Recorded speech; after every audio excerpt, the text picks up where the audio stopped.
వీక్షకులందరికీ నమస్కారం. ఆంధ్రప్రదేశ్లో రైతులకి ప్రభుత్వం గుడ్ న్యూస్ అందించింది.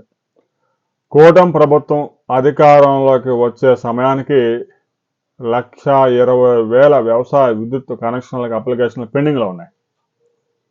వైసీపీ ప్రభుత్వం 5 సంవత్సరాల్లో కనీసం 10,000 విద్యుత్ కనెక్షన్లు కూడా రైతులకు ఇవ్వలేదు. ఎందుకంటే ఉచితంగా విద్యుత్ సప్లై చేయాల్సి ఉంటుంది. కనెక్షన్ ఇచ్చిన తర్వాత ఒక్కో రైతుకి కనీసం 5 పోల్స్ వేసుకుంటూ దాదాపు ఒక్కో రైతుకు 2-3 లక్షలు ఖర్చు చేయాల్సి ఉంటుంది. అందువల్ల కనెక్షన్స్ ఇవ్వకపోతే అసలు ఇబ్బంది ఉండదని చెప్పేసి వైసీపీ అధికారంలో ఉన్న 5 సంవత్సరాల కాలంలో కనీసం 10,000 మంది రైతులు కూడా వ్యవసాయ విద్యుత్ కనెక్షన్లు ఇవ్వలేదు. కూటమి ప్రభుత్వం అధికారంలోకి రాగానే 1,12,000 దరఖాస్తులకి మోక్షం లభించింది. విద్యుత్ కనెక్షన్లు ఇచ్చారు. తాజాగా మరో 46,000 విద్యుత్ కనెక్షన్లు మంజూరు చేశారు. ఇందుకు రాష్ట్ర ప్రభుత్వం 250 కోట్ల రూపాయలు విడుదల చేసింది. రైతులకు అవసరమైన విద్యుత్ కనెక్షన్లు ఇవ్వడానికి అవసరమైన ట్రాన్స్ఫారాలు, స్తంభాలు, పోల్స్ కానీ విద్యుత్ వైర్లు, మౌలిక సదుపాయాలన్నీ ఏర్పాటు చేయాల్సి ఉంటుంది. రాబోయే 2 నెలల్లోనే ఈ పనులన్నీ పూర్తి చేయాలని మంత్రి ఆదేశాలు జారీ చేశారు. దాదాపుగా పెండింగ్లో ఉన్న దరఖాస్తులన్నీ కూడా ఫినిష్ చేయాలని.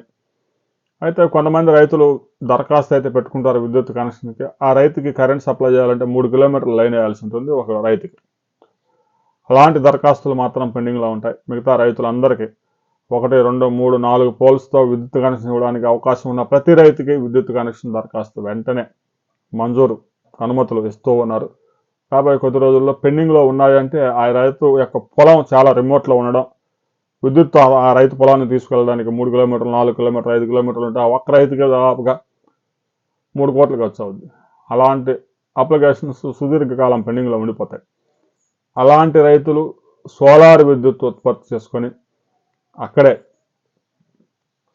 విద్యుత్ ఉత్పత్తి చేసుకొని ఆ పంపు నడిపించుకోవడం ద్వారా మంచి ప్రయోజనాలు అంటే కేంద్ర ప్రభుత్వం కూడా రాయితీలు ఇస్తూ ఉంది. రాష్ట్ర ప్రభుత్వం కూడా దానికి సహకరిస్తూ ఉంది.